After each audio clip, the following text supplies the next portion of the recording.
that, today what we're going to do is talk about the Texas restaurant market forecast. Give you guys a very good overview of what's happening, what we learned through COVID, and what are the current challenges facing most independent restaurant operators. Now, to do that, I've invited Ashley Rosenfeld, who's the principal of A La Carte Restaurant Consulting Group. And Ashley and I have known each other for years. We've had an opportunity to work on many projects together. Ashley, as principal of that group, heads up a team that is working constantly with independent restaurant operators throughout the state, throughout the nation, actually, on a wide variety of issues: opening issues, operating issues, growth-related issues, menuing, marketing, staffing, that kind of thing. So she's got a very good hands-on feel for what the last couple of years have done and what restaurant operators throughout our state have learned from that. And so I'm going to be posing some questions, and she's going to be giving us a lot of current information to help you all operate a little bit better in these post-COVID times. Ashley, welcome. Thank you. Super excited to join today. It's great to have you again. Would you maybe take a moment, maybe talk a little bit more about the team that you lead, the services that you provide, how you can help SBDC advisors with issues that they might have with their clients? Yes, absolutely. So what we do is, like Chris mentioned, we specialize in the food and beverage industry. So specifically in the operations aspect of that. So we kind of work in 4 phases, thus the name a la carte. And so step 1 for us is business plans, concept development, and feasibility studies. And this is something I think that we definitely can help SBDC advisors on quite a bit with their client work. Oftentimes it's small business owners or individuals who are hoping to become small business owners that we're working with quite often in this first phase. So in that first phase, we're helping them develop their business plans and frankly, funnel down all of the ideas they have into a very concise brand identity, into a concept that they can describe in 1 to 2 sentences. And that's really step 1 of business ownership in the food and beverage industry.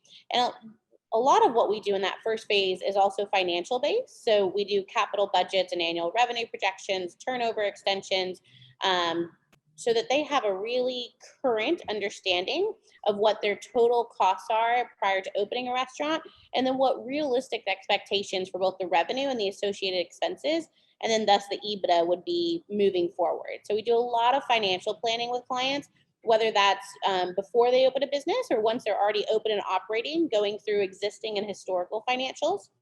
And then from the feasibility aspect, we work with a lot of public-private partnerships and different conservancies and trusts in various cities and states throughout the country, working on putting food service in non-traditional spaces like parks and plazas, airports, universities, and theaters, all types of places. Step 2 for us is pre-opening management. So we actually work with clients all the way from concept idea to about 30 days after opening.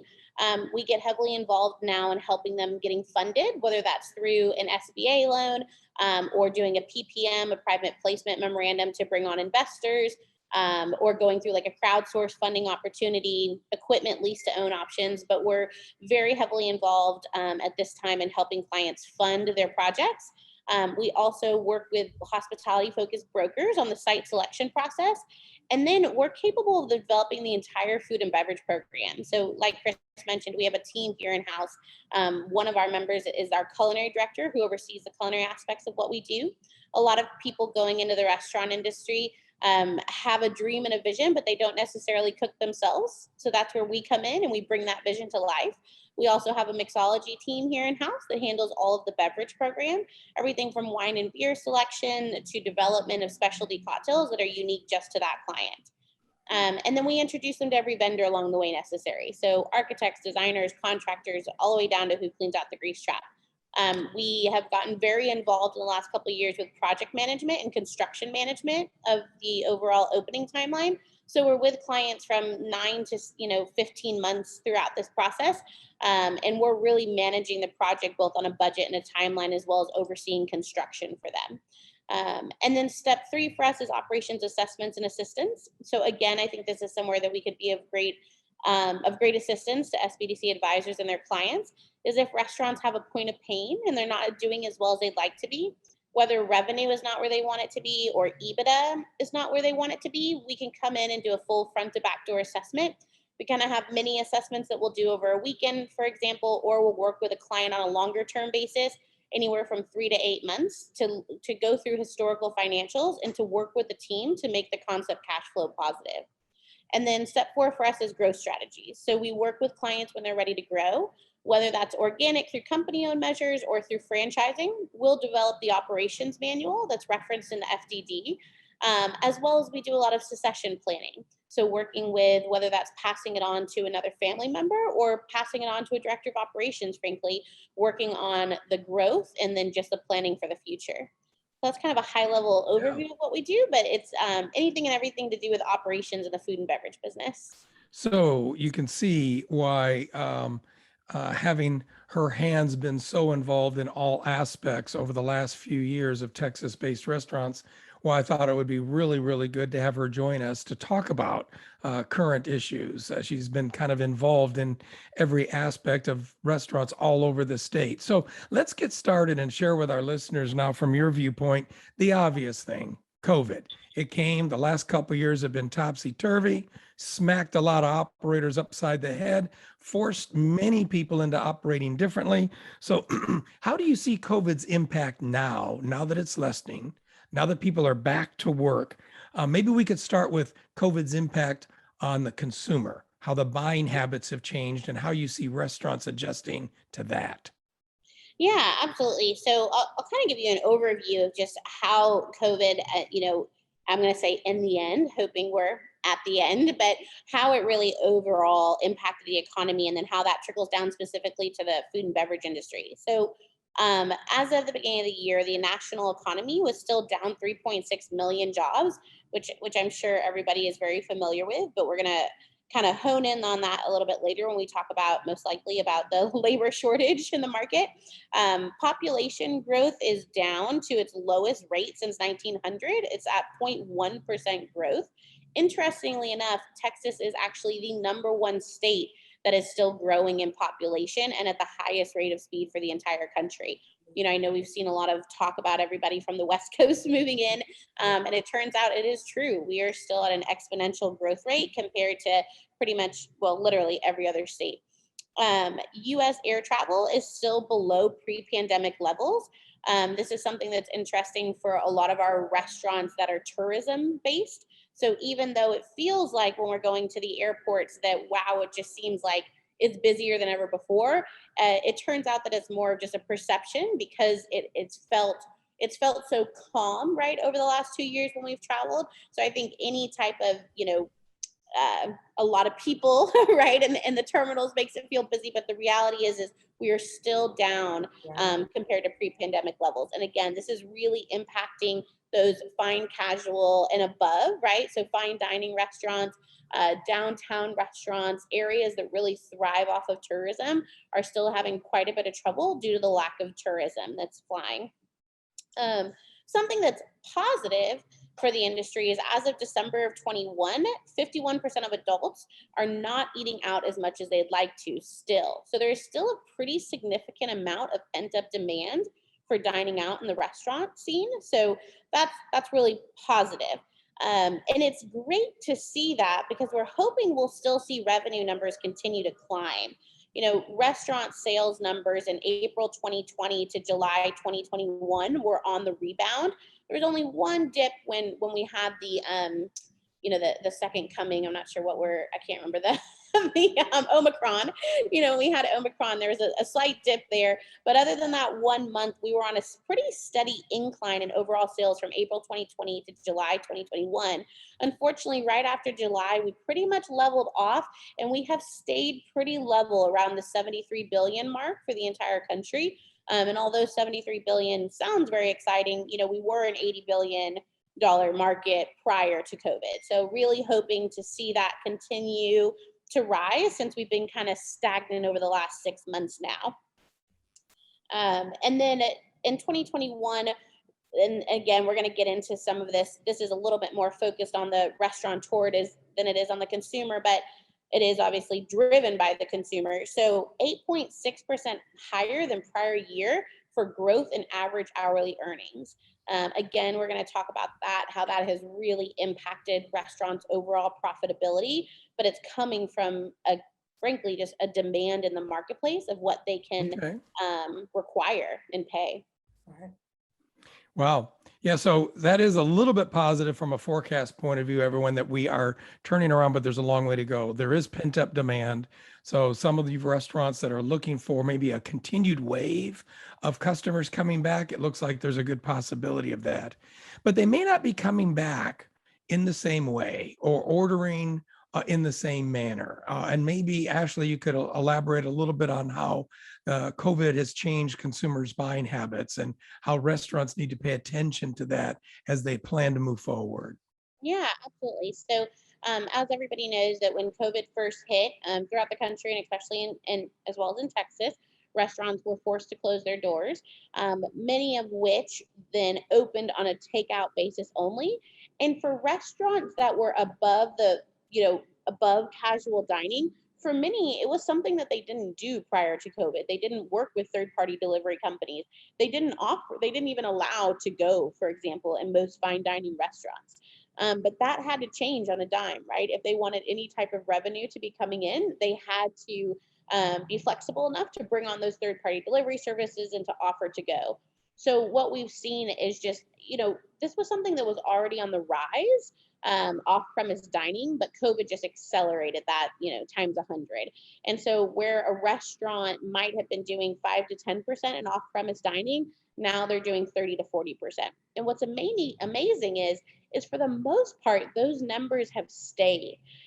Those that were like 80% to go, of course, now that they're dining, the dining rooms are fully back open, it's balanced itself out. But for a majority of fast casual restaurants, they're still up in the 30 to 35% for Yeah. off-premise dining as of their total sales. So that's a huge shift in the market, and it creates kind of a trickle effect, right? Because historically, restaurants didn't place a great amount of emphasis on to-go packaging, how their food looked like when it was delivered to their consumers, what temperature was it, did it have the same texture that it does when you're eating it inside of the restaurant? Do you charge the same price, right? And so these are all pieces that restaurateurs have now had to sit down and pay attention to.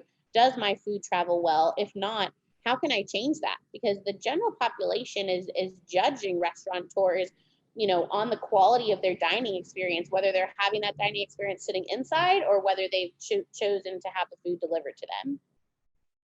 That's an excellent point, and I want to kind of underline that for you restaurants operators listening, that that has changed the way your customers are viewing restaurants. And so if they're going to keep curbside pickup or third party delivery at that high of a percentage, 30 or 40% of their dining occasion, even though that means they're still going to go out, it means that we've now got to satisfy them in a way that we weren't faced with, before. And I would agree from a forecasting point of view that we should plan on that continuing. So paying attention to packaging and paying attention to how we're going to market our curbside pickup and our third party delivery is more important than ever before.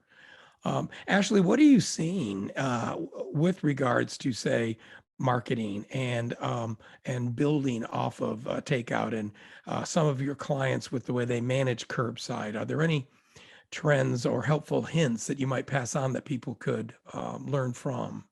Yeah, I think the biggest one is having a dedicated workforce for the to-go, curbside, and third-party deliveries, right? So restaurants, again, where it kind of used to be, okay, it's the host job or it's the bartender's job or whichever server happens to pass by and answer the phone, it's their job, right? It's the cashier if it's a fast casual restaurant. That's really no longer the case. It can't be an afterthought. So a lot of our clients and other restaurants in the market we see, they have dedicated to-go and curbside positions. So there's an employee on the clock consistently while the restaurant is open who 100% only job is to handle this. And I think it's really valuable because it's kind of the chicken or the egg, right? Does the business come and it dictate having that individual there? Or do you have that individual there and drive that traffic? For most restaurants, even with the third party delivery fees, because this is additional revenue on top of their already existing sales that that with those base sales, they're already managing their overhead. This is additional profit coming in. So having that individual in that position, make it a positive experience, drives that revenue even further as an additional stream. And people just as loyal as people are to on-premise dining, in my opinion, they're even more loyal to off-premise dining because it's all about convenience, right? So when you find somewhere that is convenient to order and pick up on your way home, you most likely are going to be frequenting them much more often than you would an on-premise dining experience. Very true. And so, a big thing to make a point of for restaurants forecasting 2022 would be to start right now. It's not too late. Make sure that the rest of this year you've increased your impact to your customer for things like online ordering. Question what your website looks like and how quick can somebody see your to-go menu, do an online ordering, and arrange a time for curbside pickup. And I know that we were always using third-party delivery as sort of a have-to situation, and we were really, really moaning about the cost. But I think that we've got to include third-party delivery in our ongoing program, at least for the short term, because the customers are demanding it. Ashley, do you agree that you see the trend where that is happening in other categories? I mean, it's almost like the customer said, look, I used to look at convenience when I wasn't spending much money. I'd hit a drive-through. But I still want my convenience, even though I want variety and I want better quality. So that means they're calling better restaurants now, but they're still wanting curbside pickup or third-party delivery.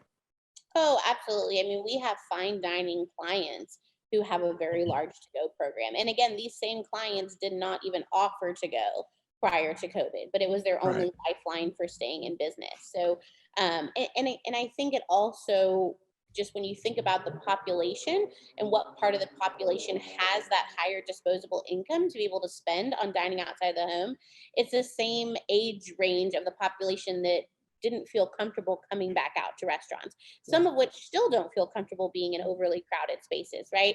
And so it Right. makes sense that that segment of the population is now purchasing their to-go products from these higher end dining establishments. See, and I think that that's going to impact other areas of the operation. I mean, we just talked about how we've got to really grab on to doing the packaging right, the curbside pickup right. It starts with the website, the online ordering, and the third party delivery. But why don't you comment on how you see some restaurants even adjusting their design to Yeah. play up the ability for curbside pickup and the ease of takeout? Is it impacting what you see as the future size of restaurants? Yeah, I mean, so quite a bit of restaurants, especially in the fast casual, more limited service, are building in to go counters that are separate from their existing dine in ordering counter. And again, to make it even more convenient, right? Because if you're coming to pick up an order, whether you're a third party delivery driver or you're a consumer that's placed their order online, you don't want to have to wait in the same line as the 15 people that are in queue to dine in. So quite a few places are creating curbside or to go ordering counters where you can specifically come in or you can just pick up your order. I think there's been some challenges associated with just having orders ready to go and listed by an alphabetical order of the names. I know quite a few establishments have tried to do that, and there's obviously challenges with, you're basically on an honesty system at that point, right? So I think that although it has been tried in several places, there are still challenges that haven't been necessarily worked out with that particular aspect of the model. But I do see fast casual restaurants purposely designing their space with a to-go pickup area. For full service restaurants who are doing a lot of business in to go, when they're developing their new kitchens, they're developing a place to be able to hold all of these to-go items. So we're developing and building a new restaurant in Burleson, Texas, right outside of Fort Worth, actually, and we have an entire curbside area attached to the kitchen, so That's that what I all thought. of the food funnels specifically to that area, and then we have warming cabinets as well as refrigerated cabinets, and a dedicated team member that will be there. So regardless of someone has walked in order to go, placed an online order, made a phone call, we have a dedicated area where that food holds instead of just trying to kind of fit bags wherever is possible. Yeah, that's a good point, and I hope listeners make a point of is that the industry is a strong industry. Customers are are pent up and they are coming back. But I think the points that you're hearing is that if you're forecasting your business in the short term, you've got to be planning for some things that are different than before, to the extent of smaller insides and placing more emphasis on the outside. And of course, making curbside pickup a part of your program and making separate areas so that you can handle the additional volume of packaging and delivery. Would you care to talk a little bit about how maybe some restaurants kind of tripped and stumbled through COVID because they needed an outdoor area? They didn't really have one very well. And how can we learn from that to make sure that our outdoor areas are now not, I don't know, sort of an afterthought, but actually part of the concept? Yeah, absolutely. I mean, throughout the country, you saw where different municipalities were allowing people short term and then eventually long term to be able to put patios in driveways and parking lots, right, in non traditional spaces to be able to offer the outdoor dining that a lot of places around the country just didn't have, right? Some weather permitting and others, it just wasn't a key component when developers build out sites. And not many restaurateurs, I would say, especially in the Texas market, it doesn't chime as something that's necessarily critical to them. What we have seen that's interesting is that developers are starting to redo facades. They're actually pushing back the facades of existing strip centers in order to be able to get outdoor dining space for their F&B tenants. So Yes. I always think it's amazing. If you see the developer doing it, that means it's critical at this point, right? Because it's one thing for the restaurant tenant to be able to ask for it or hope for it or seek it out when looking at sites, but when you see developers actually putting in the money to modifying existing buildings, I think that's when it really shows you that this is something to stay. We had clients throughout the pandemic that had the ability to lay more concrete and to extend their patio, so they were able to kind of take up a few of the parking spots and extend an existing patio, which was extraordinarily helpful for them. And I think the biggest thing is that creating desirable patios, right? Because people want to be outside, and because we know the realities of the elements of Texas. It's important to not just do it as an afterthought. It's important to make it as desirable as dining on the inside. So that means things like adding greenery to make it feel like a fresh environment and not like you're just sitting surrounded by cars, which is typically the scenario, right? Most of our patios are kind of jutting out into a parking lot, but adding that greenery so it does feel like a lush environment that you want to be in. It's shocking to me, honestly, the clients we have that do a really good job with their patios with the greenery, the drastic difference, right, in how many people come just to sit in those areas. Having built-in heaters instead of the movable heaters that inevitably the wind blows over, they break, they get bent and nobody ever fixes them or repurchases, right? So it just doesn't look good. So having the actual built-in gas heaters, which is not as expensive as I think people perceive it to be, having fans, for the time, having shade protection, really, really important. There's so many ways to do that. It doesn't have to be expensive. It can be Home Depot umbrellas, and that's completely fine. But having that shade protection, overall, just making it a desirable place. If you want to sit out there, then your consumers want to sit out there. If you don't want to have a meeting out there with your employees, then your consumers probably don't want to dine out there. So thinking about it from that standpoint. Excellent point. I think pre-COVID, there were way too many of us that had small, restaurants, and our outside patio really was an afterthought. It was just a deck. Maybe the furniture didn't match. The speaker was broken. The plants were not tended to. But I hope you listeners are making note of what Ashley's talking about. This is a very important trend for the future. And so if you're forecasting your short-term future and you're not including your outdoor, then you're missing a key component because today's customer expects it. And I would really underline that last comment that Ashley mentioned there about making sure that if it's comfortable for you, in other words, if it feels like it's an extension of your restaurant, same color, same music, same comfort, then it's doing you a good job. If it doesn't blend in color, furniture, music, greenery, comfort zone, ceiling fan, if it doesn't blend in with your inside restaurant, then it's doing you a disservice. And that's something that we really need to address this year. So we've talked a little bit about how the consumer has changed in the way they order and the way that impacts maybe look, size, design of the restaurant. I'm going to ask Ashley to comment now on some of how we are changing our operations to meet today's challenges.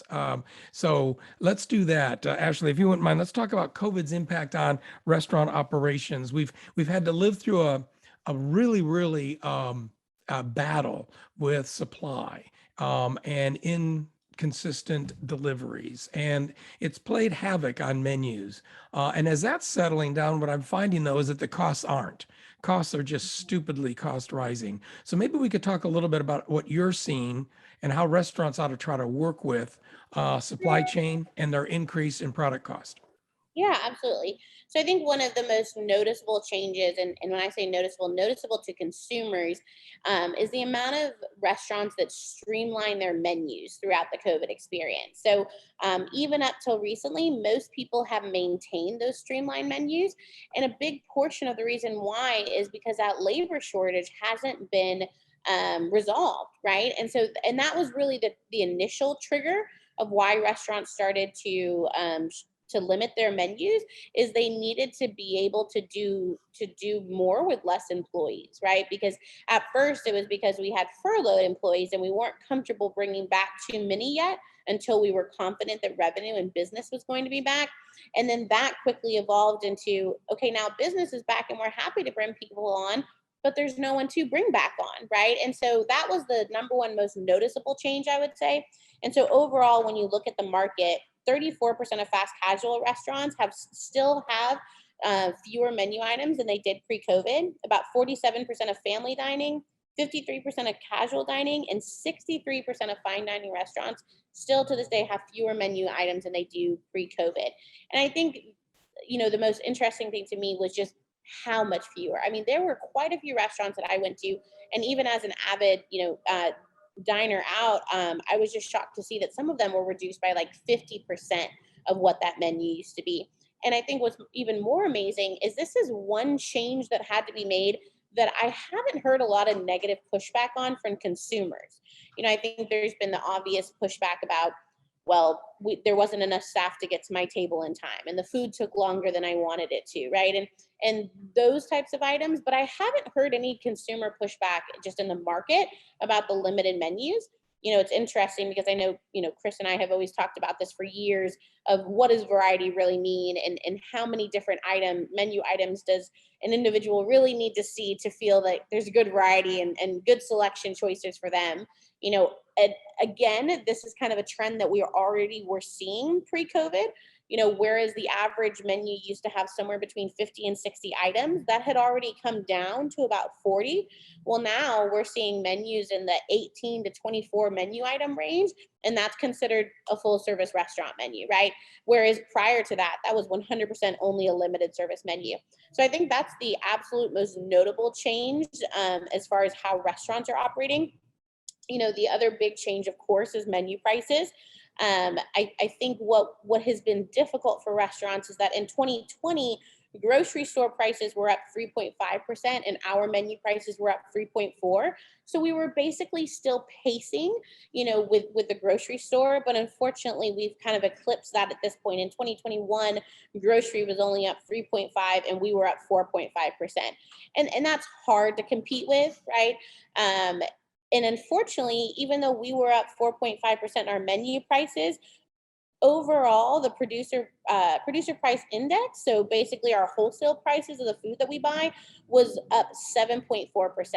So, which kind of leads to the next point of the fact that all of our profit margins are down, right? About 72% of quick service are down, and 79% of fine dining, 85% of casual and family dining restaurants, their profit margin is down. And it's easy to see why, right? With that almost 10% growth in earnings for hourly employees, that gap between what our menu prices actually have gone up to versus what the true cost of our ingredients have gone up to, there's a big gap, So unfortunately, even those that have recovered in revenue, we're not seeing the same net income percentage on the bottom line that we had pre-COVID. And it's going to be a challenge to get back to those numbers. There's only so many ways to squeeze, every expense on a restaurant's P&L statement. Like I mentioned earlier, financial planning is something that we do quite often with our clients. I think one of the things is that restaurants have become much more fluid with their pricing. Some restaurants are choosing to move the printing of their menus in-house or to maintain QR codes. Even though we can have physical menus, there's a lot of restaurants that are still preferring to use the QR code method so that they can be a little bit more active in changing those menu prices. Of course, everybody is cognizant and cautious of caps in the market. Nobody wants to be the market leader when it comes to price, right? We always want some coverage in the market from our other concept competitors. And then it's just doing more with less, right? We have to utilize the staff we have, and we have to be more efficient than we ever have before. Where it used to take 2 people to complete a task, we're now trying to get it done with 1 employee, because that's what we have to work with, is the reality. Wow. So there's a lot of information that I want you restaurant guys to make a note of there, that based on those trends, you can see how the customers are going to be accepting things like a more limited menu, providing that that limited menu still covers the bases. That's what I call sort of that limited variety. It still represents your concept. Um, People are still going to be expecting first-rate quality service, portion, presentation. We can't skip on that. So it's much better to raise price if we need to, leaving all other items alone. And I think that's what I see. There's something that I've also noticed, that people are beginning to accept the fact of having different menus for different pieces of the concept. By that, I mean, pre-COVID, we didn't see a lot of restaurants in that higher price range, upper casual or fine dining, even messing with takeout menus. And as Ashley's pointed out, now pretty much everyone has resigned themselves to the fact they have to make their menu convenient. But what I'm also finding is a lot of casual and upper casual restaurants are finding different ways of offering things for curbside pickup, takeout, to go, third-party delivery, that are larger portions, meals for 2, family packages, things that might have a better profit portion in them, and yet you don't find that on the regular menu. There's even some things that are on the regular menu that aren't offered on your takeout or curbside pickup menu, for either price reasons or for presentation purposes. Maybe it doesn't travel as well, and that seems to be working. Are you seeing some success with that as well, Ashley? We are, absolutely. I think there's always going to be those challenges with customers that are familiar with the menu. And I think we always strive in the industry to not have to say no. So I think you'll still see the occasional challenge, but I do see that being more accepted than it definitely was in the past. Yeah.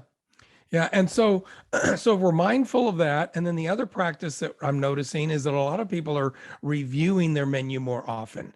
And this helps you stay current with things like menu offering to adjust to what the supply is available. It also means that it gives you an opportunity for price adjustments as we need to, because so many restaurants that weren't necessarily looking at themselves as being sort of seasonal menuing are now, because every 3 or 4 months they want to review, adjust, drop, add, and adjust price. Is that something you see continuing for the rest of this year? Oh, absolutely. I mean, I think there's kind of the culmination of the younger generation of restaurant operators, the more tech that has come into the industry, in connection with the fact that people are hyper aware of their costs. And the reason I say that is because we see more restaurateurs than ever that are interested in putting their recipes onto a costing software. So there are quite a few of them in the market now, whereas there weren't that many price accessible options historically, and now there are several programs that are very accessible from a price point standpoint. They're on a monthly subscription, and they fit into a restaurant's budget. And we've seen more people than ever want to have their recipes on one of these softwares so that their menu item costs are real time updated. We all know that once we cost out a menu item on Excel, it's stagnant, right? Unless we go in and we update the raw product price, which is changing just so frequently still. And so more and more of the restaurants that we see in the market are wanting to do that. Additionally, more and more restaurants are interested in understanding their inventory and being consistent and actually taking manual counts and then translating that to dollars and understanding what they keep on site in dollars of inventory and tracking that from month to month, to making sure that we only have a 1 to 2% variance between actual and theoretical inventory. Those are things that have always been important to us in the past, but it's always been kind of a push to explain sometimes to smaller restaurant operators. And now smaller restaurant operators are seeking us out so that they want to learn and understand how their inventory should work and what their real-time costs of their menu items are. That's almost one of the, I guess, small silver linings, if there are any, that kind of came out of the recent crisis. Is yes, it is. It's making the restaurant operator want to be more aware, basically out of need, and it's turning us into better operators. So that kind of segued perfectly into the next thing I wanted to throw at you, which was technology to help manage cost. The use of technology in the way we're promoting our brand and marketing and other technological items that are helping manage labor too. Do you have other details that you want to share or programs that you would like to amplify? Yeah, I mean, I guess I would say so. We have worked with so many different ones, from Restaurant 365 to Plate IQ, Chef Tech, Compete, Extra Chef. I mean, we've just worked with so many of the different softwares, and I think that the one that we have seen rise the most in the Southwest region of the U.S. has been Extra Chef, and in part because they were purchased by Toast. Toast is one of the, if not the largest market interrupters in the POS world. Most people are familiar with Micros and Aloha or NCR, that have been around for quite a while and are kind of considered legacy systems. Well, Toast is one of the cloud-based systems that kind of came out of left field and has made a huge impact on the industry, especially in the Southwest region of the U.S., here throughout Texas and the major markets and surrounding. We're a huge fan of that system. Toast is clearly on a path to become basically a software that's capable of operating the entire restaurant. The only software that I have seen prior to this is Compete. They still don't manage every aspect. You still have to have like a separate reservation system, but they do costing and payroll and scheduling and inventory all in house. So what Extra Chef has done is, instead of developing all of those different modules, they've started to acquire companies that offer those different modules. So Extra Chef is one of the companies they've acquired. And what's amazing is that now it merges directly right with Toast. And so it's basically one system. And so that has been phenomenal, because tying your inventory and your recipes into your POS is going to be able to give you that theoretical, menu item cost. And then if you actually do your physical count, that's going to give you your actual. And so, I mean, kind of geeking out on this at this point, but basically what's amazing about that connection is that the computer will now run a variance report for you. And I think this has been one of the most difficult things for clients in the past, for restaurant operators, is, okay, I see that I should be technically having a 32% food cost, but I have a 38% food cost. But where is my issue, right? And we can talk about, okay, is it theft? Is it waste, right? Is it overportioning? But it's always been difficult to narrow down among those three things, in which category. Is it proteins? Is it produce? Is it in-house made pasta? Is it wine, beer, etc.? Because doing a manual variance count on every product you have in-house is extremely time consuming. Well, now with this connection between Extra Chef and Toast, it does it for you. You run a variance report and it will tell you you're missing 6 bottles of wine. You are missing 12 ribeye steaks, right? Yes. And that information is priceless, in my opinion, because now you get to have a deeper look into your business to understand, what you need to resolve. And so they've also done that with other systems. They've recently purchased Sling, which is scheduling software. They're now offering a payroll program.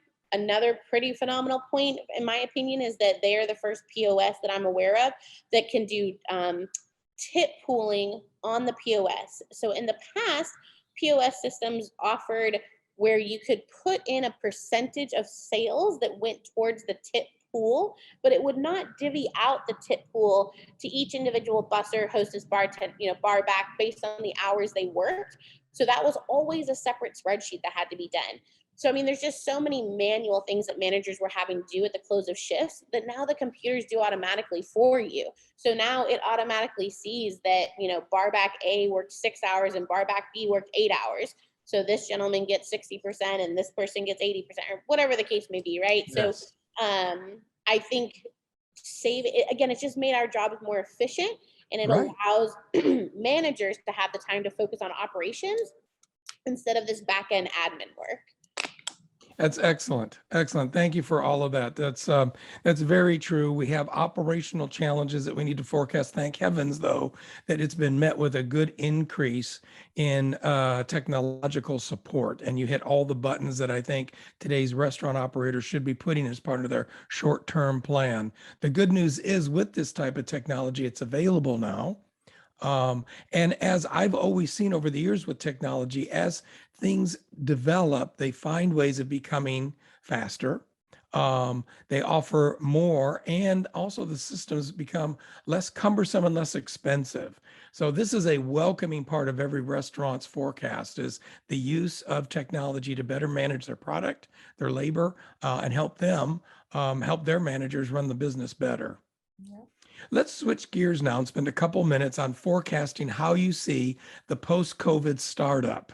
What's going on now in the state of Texas, and what would we predict that are challenges for people who are interested in using this next short-term year or two to start up a new concept? We've got challenges. And I think the first one might be sort of a misconception of available locations. How are you finding restaurants finding locations? Are there a ton available like we originally thought there might be? There's not. I mean, honestly, there hasn't been throughout this entire experience. I mean, I think the it kind of depends what market you're in and and not just what market as far as geographic, but if you're looking for an inline strip center under 2,200 square feet, or if you're looking for a full service, end cap, bump out, standalone building, right? I would say that a majority of the restaurants that closed were kind of the smaller mom and pop inline strip center locations in outer surrounding markets. So outside of the primary markets have been very, very difficult to find locations Right. in. The inventory is tighter than it has ever been before. I mean, at least in the, over a decade that I've been doing this, it's the tightest it's ever been. So, we've been on site tours actually throughout this week for 3 different clients, and I guess it's like the housing market in Texas, right? It's just multiple offers on Indeed. each place, and you just have to move quickly. And so what's difficult for new operators about that is that if a new operator, a new concept is competing with an existing operator on the same LOI, we can't be as aggressive with the terms, that an existing operator can be, because there's less risk to the landlord for an existing operator. So it means that we can't be as aggressive as we'd like to be.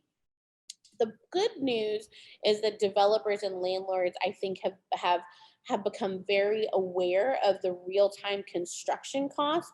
So what I have been seeing is that tenant improvement allowance, the TI dollars that we negotiate, have been much more generous than I've seen them in the past.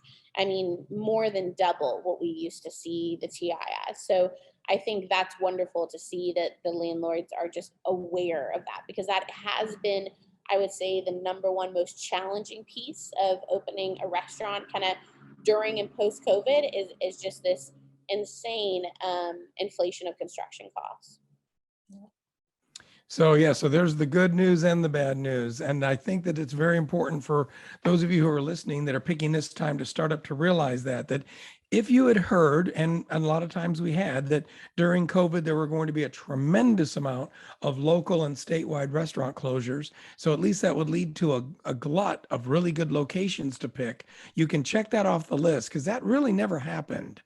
As Ashley pointed out, it's costly and it's competitive. So you've got to be prepared for that. The only good news is the real estate developers are at least playing to the higher expenses that we're facing and offering more in their contribution, which is nice. What are those opening costs like now?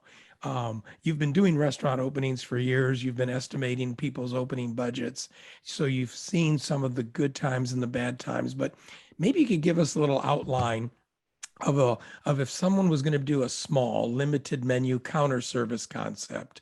And then maybe also give us an example that if a listener's out there thinking that now's the time to do more of that full service restaurant, bar, full kitchen kind of a thing, what type of cost budgets do they need to be thinking about?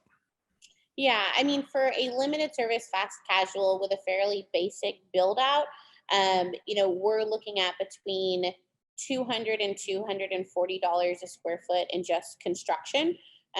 So the lowest that we've seen it go down in construction is about $185, $195 a square foot. But that's typically for a third, fourth, fifth location where they've kind of already streamlined finishes, Yeah. and or they've come into a space where they're comfortable with some of the existing finishes. And that doesn't necessarily mean a second gen. It can also mean a new shell where they're okay with some of the industrial aspects, meaning that we're comfortable staining the existing concrete, or we're okay with open ceilings and we're just going to spray them black, right? Um, when you walk into a space and you want to layer finishes on top of finishes, meaning a tile or wood floor on top of concrete, we want to drop a ceiling and cover up the HVAC and put wood or paint or whatever the case may be on top. You're really looking at closer to between $275 and $325 a square foot just for construction alone. So if you're in that range just for construction, then that means you're close to 500 a foot for overall project costs. When you include everything from the soft costs, including things like the architecture and design fees, the engineering fees, hard costs of the physical construction, the heavy equipment, the small wares, right? Furniture, all the way down to opening inventory, opening payroll. You're really at about 500 a foot for new projects, which is what we're seeing pretty consistently. There are tons of projects that far outdo that number, but it has been very challenging to get below that number. I would say about 450 a foot is the lowest we've been able to get recently for new projects. And when you look at the all in for the capital budget, I think when I we used think to hope for like a 2-to-1 of revenue to capital budget, it's really become a 1-to-1. And as long as we can hit 1-to-1, that's like a job well done at this point. I mean, the costs are just rising so much faster than revenue is. yes, yes. And I know that's really, really tough to swallow. In fact, I think when you were talking, we heard a couple of advisors falling out of their seats. What this is going to tell us is when those business plans come in and you're taking a look at those cost budgets and you're seeing somebody taking a look at maybe $250 a square foot, and that's their total budget. You know now that just isn't happening. Our short-term forecast for the state of Texas is going to be, just as Ashley pointed out, you could be spending $200 to $250, and that's if you're just doing a reasonable job, but that's just construction. And so our job is going to be to work with that startup person to make sure they understand they still have to add all the other design and licenses and legal and soft costs. They still need a contingency and working capital. So hello, $500 a foot.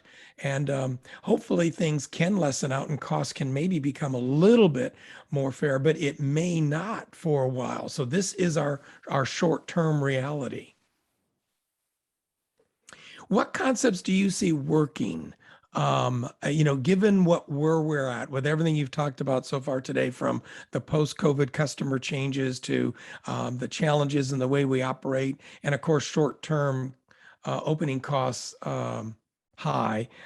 What seemed to be, because we're still a hot market, and Texas is still one of the better restaurant states. What are the types of concepts you see working? It's interesting because we have seen concepts at each end of the spectrum be successful. We've recently opened some concepts that have drive-throughs that have done phenomenally well, right? I mean, I think just like we talked about, people are wanting that off-premise dining still. And so it's no surprise to me that the concepts we've opened up with drive-throughs have opened up really big, and they're very excited about them.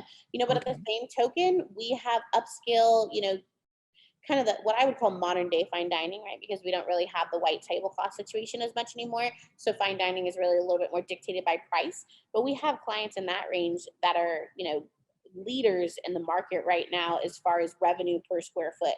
So it's interesting. I don't think it's necessarily about whether it's fast casual, quick service, or full service. I think it's more about those that are really giving a unique experience. What we have seen succeed is niche categories, right? So there's a lot of Italian in Texas. There's a lot of Tex-Mex in Texas. But then when you start to get into some of the smaller ethnic categories, whether that's, Vietnamese or global dining or, high-end Indian cuisine or whatever the case may be, the idea is, I think, just niche cuisine is what I've seen be most successful. I think diners in the major markets in Texas have frankly they've kind of seen it all, right? And so they're excited to see what's new, what's unique. I mean, some of the top restaurants are these chef-driven concepts where they're not any specific, region or nationality or ethnicity. They're focused on what we call New American, or what the industry has dubbed New American, meaning it's just the chef pulling flavors and ingredients from all around the world and doing their unique presentations. And that's obviously been the most exciting. But what I think is what we're going to see more of, are these unique niche cuisines entering the fast casual space and the fast food space, in the fine dining space, but doing it in a way that feels mainstream. It's no longer kind of the mom and pop hole in the wall. It's a mainstream restaurant that's being written about, and people from all over, the neighborhoods are driving to it. So to me, that's what we're going to see succeed, is because people are just tired of the same thing. I think there's too many cool cooking shows. they're watching Well, yeah. flavors. Yeah, and I think that has elevated people's expectations. Very well put. Yes, I would concur. I think those of you that are looking for, hey, what is hot and what should I do, should walk away with that answer. Fit into a unique niche. People are always looking for what's next. So fit into an interesting niche and do something a little bit different. What I honed in there was the need to be good. The need to have some type of a unique aspect to the experience you're offering so that you have some point of distinction. And I think those are the kinds of things that I heard you talking about. Well, this has been wonderful. This has been wonderful information. I know we're kind of running out of time. I wanted to save a little bit of time to see if there were questions from the listeners. And so, Ashley, if it's okay with you, I think we're going to throw some questions at you from the gallery. Absolutely. What do we have here? What do you see something, Regina? Yeah, someone asked the question, if I am taking over a new lease of a franchise restaurant that is ready to open doors ASAP, how could I approach? 1 minute. Oh, I see that. Yeah. How can I approach negotiating the lease? Any extra construction or upgrade credits is it possible if I am taking over the lease of a previous owner? So Okay. what I would start by saying is ensuring that it's in your advantage to take over the existing lease versus coming in and doing a new lease. Many landlords will be open to either. Some are kind of dead set on one option, but many landlords are open to actually creating a new lease because it typically means that they're guaranteeing themselves a longer amount of time of a tenant, right? Because otherwise you're walking in someplace in the lease.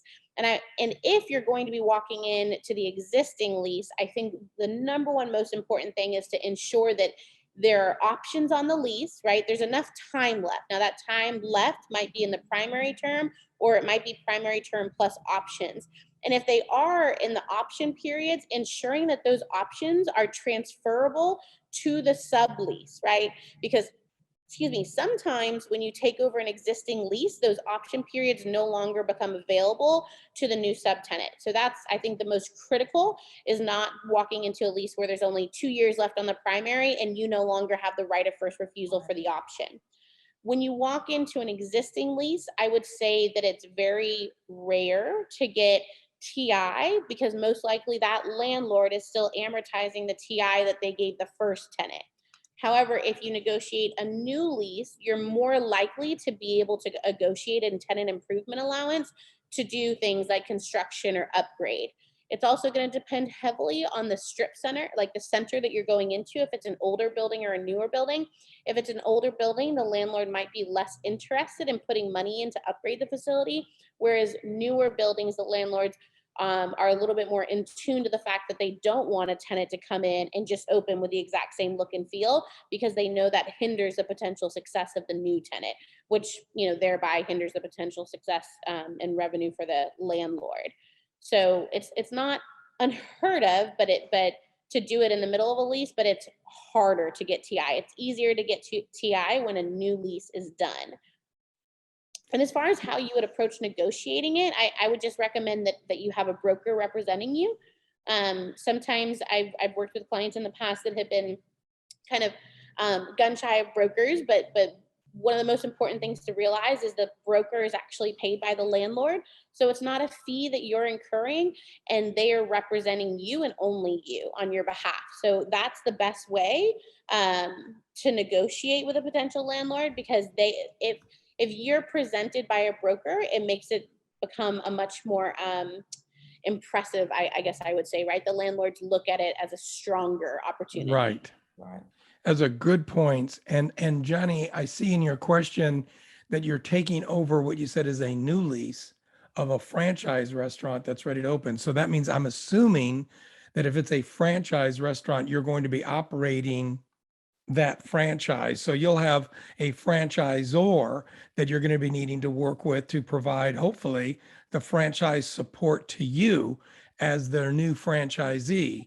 So that franchise support is something that you're going to want to talk about to make sure that you're getting the operation support, the opening assistance, and things that franchisors typically include in every franchisee's operation. That's great. Do we have another one? I think we've got time maybe to slip in one more if One more. Let me see what we got. Okay. How do I get started developing a virtual brand? Okay. Well, here, I'm going to tell you my thoughts. I'm going to let Ashley come on in and give you some maybe better ones. I think the virtual brands are typically created as part of your already existing restaurant. Many people through COVID had great success with that. They had an existing restaurant concept, but they were able to use the same area in the back kitchen, same equipment, same labor to create a new brand. And that brand, of course, was operated on a website, did not need a separate address, doesn't really need its own identity. It's all web-based and it's nothing but pickup and delivery only. So you can operate a complete concept virtually. The savings are incredible. You're not leasing another building. You're not starting up another entity. You can save all of that expense. The challenges are, of course, finding something that you can operate very well that's a limited concept that can be done totally virtual, that can also be done out of the back end of your existing space. So that's different than, say, ghost kitchens, which is a different thing entirely. That's also very, very popular. But a lot of independent restaurants have done that. They followed what we called the Chili's rule, where most of you know that, Chili's, a very, very large successful chain during COVID, opened up a wing concept. But Just Wings was a virtual brand. It did not exist in separate buildings. It had a website, and many Chili's operated it out of the back end of their kitchen. So it was for delivery only. The advantages mean that you're getting a new brand out there with very little upfront time, research, development, and expense. You have to manage it very well off of website, online ordering, and third-party delivery, because that's the only way that you're creating revenue. I don't know. What did I miss? You've got something else to add there, Ashley? Oh, well, and I guess I saw that Johnny, on the question that we were just talking about, the lease, so I was just going to finish that. Okay. I would say that you mentioned that you were worried about negotiating a new lease because of a potential ability to increase the rent. I think I would weigh that against what your current time period and options are. But again, if you have a broker, ask them to run comps in the market, because there's a chance that if the market has an increase, then the rent is most likely already on par, right? Meaning that it would be hard for them to ask for a higher rent. And if somebody is wanting out, then they want a new tenant coming in or a new operator coming in as fast as possible. So I still think you're going to save costs by keeping your existing lease. You just have to make sure it's a lease that works for you, is what I would say. And be aware of what the current comps are in the market. And then as far as, Good points. school and ghost kitchens, I think you nailed it, Chris. I think the only thing I would add to that is that if you have an existing operation, I would 100% try the first method that Chris was talking about creating a concept within a concept before going out for a ghost kitchen. I think that has become kind of a double-edged sword, in my opinion. I think that the separate ghost kitchen sites are doing really well for large restaurant brands that have the ability to expand their geographical reach with these ghost kitchens.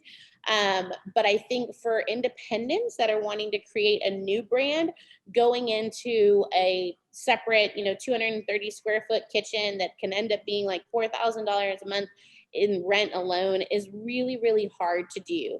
I think it seems very appealing because the low cost of entry compared to like a brick and mortar build out, but without having the visibility in that retail space for people to be in, it's very difficult to grow a brand in a ghost kitchen, in my opinion.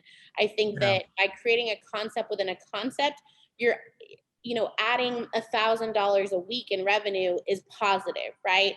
And you don't have any additional overhead that you're taking on.